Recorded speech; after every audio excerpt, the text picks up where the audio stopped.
जिस दिन मेरे देश के 17 जवान शहीद हुए थे, उस दिन आपने ताली थाली बजाने का प्रोग्राम रखा था। जिस दिन मेरे देश के 5 जवान शहीद हुए थे, उस दिन आपने दिया जलाने का प्रोग्राम रखा था। और आज फिर मुठभेड़ में हमारे जवान शहीद हुए हैं, तब आप सेना से फूल बरसवा रहे हैं। क्या अब सेना सिर्फ यही काम करेगी कि वो फूल बरसाया करेगी? आपको लॉकडाउन खोलना चाहिए था, सेना की मदद लेते। सेना का ये काम नहीं है कि वो फूल बरसाएगी।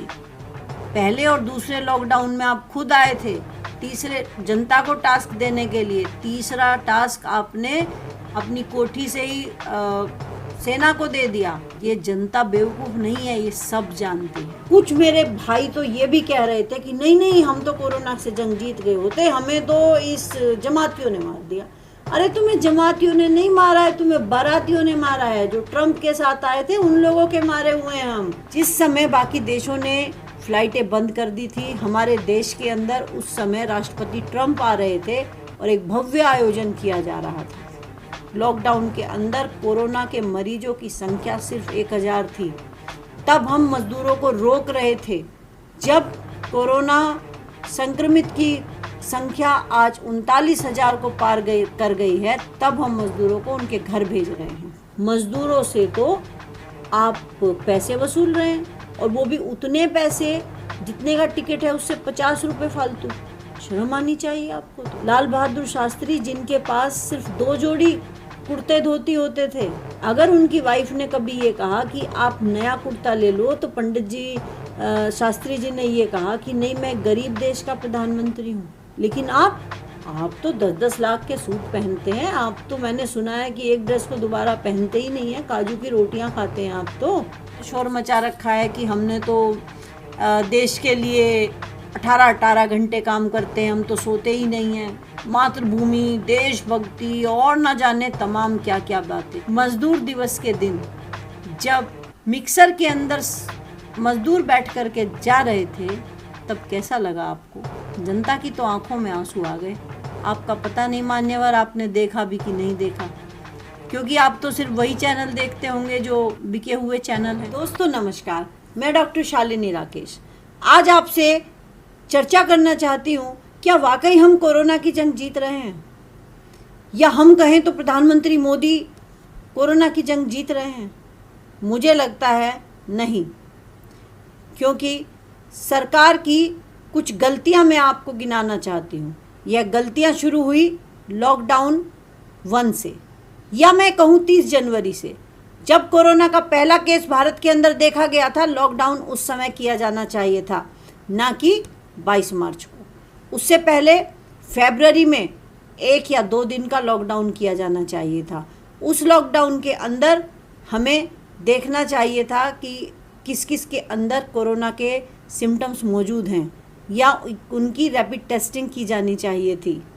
कहाँ कहाँ पर लोग हवाई जहाज़ से गए थे, वो विवरण हमारे पास था। उन सबके एड्रेस, वो लोग किस किस देश, किस किस प्रदेश के अंदर गए हैं, किस किस शहर में गए हैं, उस शहर को रेड जोन बना देना चाहिए था।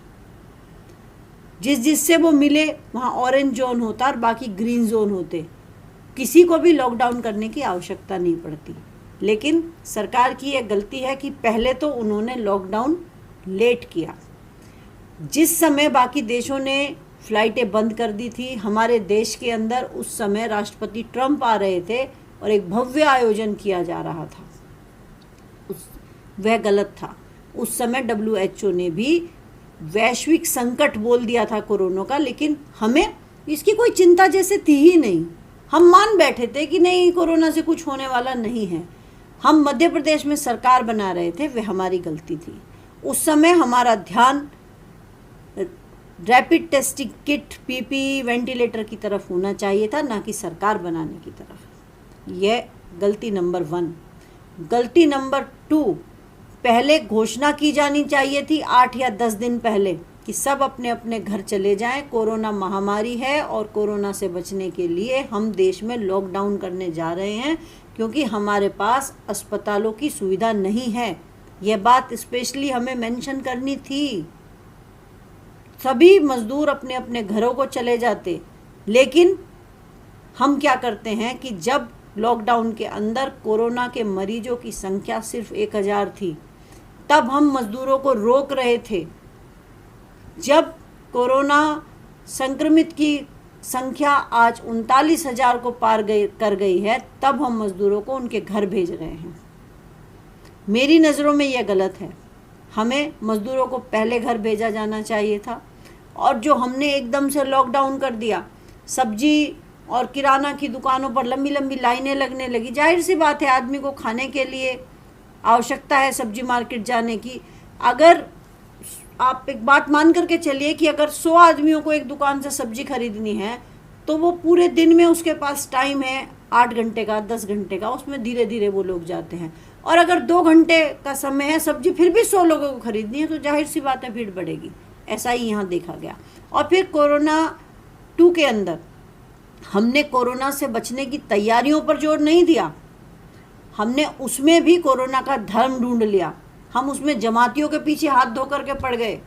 जो ताकत हमारी कोरोना की तैयारी करने में लगनी थी, हमें अस्पतालों को तैयार करना था, हमें अपने लोगों को तैयार करना था, हमें स्क्रीनिंग करानी थी, हमारी मीडिया का ध्यान जो है वो इस तरफ होना चाहिए था कि कोरोना से कैसे लड़ी जा सके, इस पर वो डिबेट कराते और लोगों को जानकारियां देते। लेकिन वहाँ पर तो हिंदू मुस्लिम किया जा रहा था। यह भी हमारी गलती थी। उसके बाद जब हम कोरोना के लिए तैयारी करनी चाहिए थी, उस समय हमारी एनर्जी वेस्ट हुई मजदूरों को खाना देने के अंदर, इतनी सारी भीड़ को नियंत्रण करने में। जो पुलिस, जहाँ जब लॉकडाउन नहीं होता तो भी यही पुलिस होती, वो लोग सोशल डिस्टेंसिंग बना करके रखते, सब लोग मास्क बना करके रखते और अपना देश धीरे धीरे चलता रहता। थोड़ी गति धीमी करने की आवश्यकता थी, जिलों की बाउंड्री आप सील कर देते तो भी काम चलता रहता। लेकिन आपने क्या किया, आपने तो अचानक से लॉकडाउन कर दिया। जब लॉकडाउन कर दिया, जो जहाँ था वहाँ वहीं फंस गया। फिर तो मारामारी मचनी ही थी। जब मारामारी मच गई, लोग भूखे बिलबिलाने लगे, सड़कों पर उतरने लगे, फिर आपने जमातियों के पीछे डंडा लेकर के चल पड़े। और कुछ मेरे भाई तो ये भी कह रहे थे कि नहीं नहीं, हम तो कोरोना से जंग जीत गए होते, हमें तो इस जमातियों ने मार दिया। अरे तुम्हें जमातियों ने नहीं मारा है, तुम्हें बारातियों ने मारा है। जो ट्रंप के साथ आए थे उन लोगों के मारे हुए हैं हम। जब अहमदाबाद के मोटेरा स्टेडियम में उस समय इतनी बड़ी तैयारी हुई थी, तब कोरोना संक्रमण की नींव भारत में रख दी गई थी। उस समय 135 करोड़ भारतीयों के जीवन को संकट में डाल दिया गया था। इस बात को कोई नहीं कहता है। अब आते हैं लॉकडाउन 3 की तरफ। अब लॉकडाउन 3 में क्या किया? लॉकडाउन 3 के अंदर वो जोन बनाए गए जो जोन पहले बनाए जाने चाहिए थे। अब red zone, orange zone, green zone. अरे आपने लॉकडाउन किस लिए किया था? कि कम्युनिटी ट्रांसमिशन ना हो। कम्युनिटी ट्रांसमिशन हो गया। आप ही लोगों ने बताया कि सब्जी वाले से फैल रहा है, दूध वाले से फैल रहा है, सब्जी मंडी के अंदर फैल गया है, पूरी गली को लॉकडाउन कर दिया गया है। वहाँ पे दिल्ली के अंदर जो खाना बांट रहे थे उनके अंदर कोरोना मिल गया है। और जब कोरोना की टाइम, उसमें भी आपने मुनाफा खाने की सोची। इससे बड़ी शर्म की बात और क्या होगी कि आप, जब देश इतने बड़े संकट से गुजर रहा है, उस संकट की घड़ी में भी आपको पैसे प्यारे हैं, जनता नहीं। बड़ी बड़ी बातें करते हैं आप। जनता को मास्क ना दे इसलिए आपने उसे गमछा बता दिया।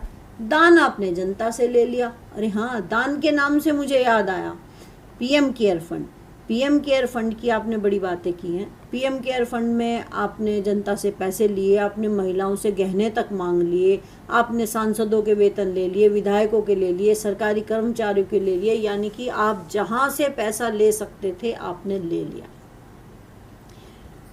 लेकिन आपने उसका उपयोग कहाँ किया? जनता को खाना खिलाने में नहीं। उसके लिए तो आपने जनता को ही बोल दिया कि आप एक दूसरे का ध्यान रखें, एक दूसरे को खाना खिलाएं। तमाम समाज सेवी संस्थाएं आ गई आगे खाना खिलाने के लिए। फिर आपने उसका उपयोग क्या मजदूरों को घर भेजने के लिए किया? नहीं किया। मजदूरों से तो आप पैसे वसूल रहे हैं, और वो भी उतने पैसे जितने का टिकट है उससे 50 रुपये फालतू। शर्म आनी चाहिए आपको। तो आपको तो शर्म आनी चाहिए। यह आप उस देश के प्रधानमंत्री बने हैं जिस देश में कभी लाल बहादुर शास्त्री प्रधानमंत्री थे, चौधरी चरण सिंह जी प्रधानमंत्री थे। ये वो महापुरुष हैं, लाल बहादुर शास्त्री, जिनके पास सिर्फ 2 जोड़ी कुर्ते धोती होते थे। अगर उनकी वाइफ ने कभी ये कहा कि आप नया कुर्ता ले लो, तो पंडित जी शास्त्री जी ने ये कहा कि नहीं, मैं गरीब देश का प्रधानमंत्री हूँ। लेकिन आप तो 10-10 लाख के सूट पहनते हैं। आप तो, मैंने सुना है कि एक ड्रेस को दोबारा पहनते ही नहीं है, काजू की रोटियां खाते हैं आप तो। और अब तो एक हवाई जहाज भी मंगवाए हैं आपने कि भाई वो बड़े लेटने की भी जगह हो, पूरा आलीशान जगह होनी चाहिए जिसमें आप आराम फरमा सकें। तो आप आराम फरमाना भी चाहते हैं। वैसे आपने शोर मचा रखा है कि हमने तो देश के लिए 18-18 घंटे काम करते हैं, हम तो सोते ही नहीं हैं, मातृभूमि, देशभक्ति और ना जाने तमाम क्या क्या बातें। और जिस दिन मेरे देश के 17 जवान शहीद हुए थे, उस दिन आपने ताली थाली बजाने का प्रोग्राम रखा था, अगर आपको याद हो तो। जिस दिन मेरे देश के 5 जवान शहीद हुए थे, उस दिन आपने दिया जलाने का प्रोग्राम रखा था। और आज फिर मुठभेड़ में हमारे जवान शहीद हुए हैं, तब आप सेना से फूल बरसवा रहे हैं। क्या अब सेना सिर्फ यही काम करेगी कि वो फूल बरसाया करेगी? आपको लॉकडाउन खोलना चाहिए था, सेना की मदद लेते सोशल डिस्टेंसिंग मेंटेन करने में। सेना का ये काम नहीं है कि वो फूल बरसाएगी। पहले और दूसरे लॉकडाउन में आप खुद आए थे, तीसरे जनता को टास्क देने के लिए। तीसरा टास्क आपने अपनी कोठी से ही सेना को दे दिया, इसलिए सेना ने फूल बरसाए हैं। समझते हैं आप? ये जनता बेवकूफ़ नहीं है, ये सब जानते हैं। इस जनता ने आपको इतना प्यार दिया है, आपको इतनी सीटें दी हैं, लेकिन आपने जनता को क्या प्यार दिया है? कभी अपने दिल की गहराइयों से सोच करके देखना। जब इस देश की जनता लॉकडाउन में फंसी हुई है, क्या आपने उनके बिजली के बिल माफ़ कर दिए हैं? क्या आपने लोन की किस्तें माफ़ कर दी हैं?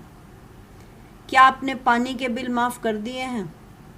क्या आप लोगों को मुफ्त राशन दे रहे हैं?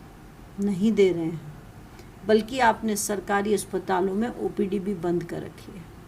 जो गरीब आज प्राइवेट डॉक्टर्स के पास जाता है, दवाइयाँ लेता है, उसका काम सिर्फ 15 रुपये में हो जाया करता था। सरकारी ओपीडी आपको शुरू करवानी चाहिए। ना जाने कितनी महिलाएं आज परेशान हो रही हैं डिलीवरी के लिए।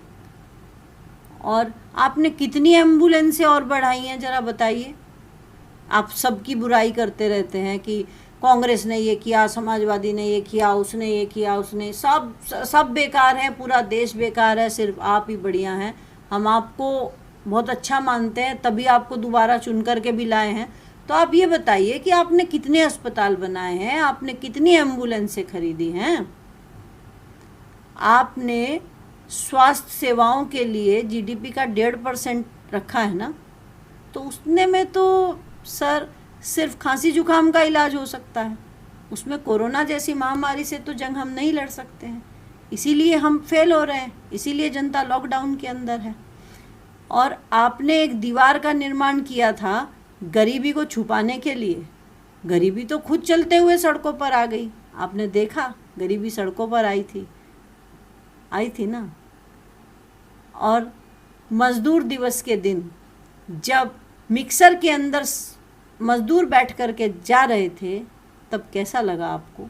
जनता की तो आंखों में आंसू आ गए। आपका पता नहीं मान्यवर आपने देखा भी कि नहीं देखा, क्योंकि आप तो सिर्फ वही चैनल देखते होंगे जो बिके हुए चैनल हैं। आप अपने जो लिबास है ना, अब सिर्फ एक सफ़ेद रंग का लिबास पहनिए। और वैसे भी आप 70 साल के तो हो ही गए होंगे। अब आपको ईश्वर में ध्यान लगाना चाहिए और सद्बुद्धि से काम लेना चाहिए। गरीब जो जनता है या जो मध्यम वर्गीय जनता है, उसके बारे में ज़्यादा सोचना चाहिए। अपनी जनता को प्यार करना चाहिए। आपने अपने मन की बात बहुत कह ली, अब जनता के मन की बात सुन लीजिए। जनता चाहती है कि उसकी रोजी रोटी चले। आज वो जनता के लोग भी भिखारी बन गए हैं, खाना मांगने को मजबूर हैं, जो खुद कमाते थे, खुद खाते थे। आज वो बेचारे भी लंबी लंबी लाइनें लगा करके सड़क पर भिखारियों की तरह से खड़े हैं। कोई इंसान नहीं चाहता है, कम से कम कोई भारतवासी तो नहीं चाहता है कि मैं एक कटोरी या प्लेट लेकर के अपने बच्चे के लिए लाइन में खड़ा हूँ और मुझे खाना के लिए इस तरह से खड़ा होना पड़े। क्या बीतती होगी उन लोगों पर। जब एक माँ अपने बच्चे को खाना नहीं दे पाती है, उसका तो मौत सिर्फ उसी दिन ही हो जाती है।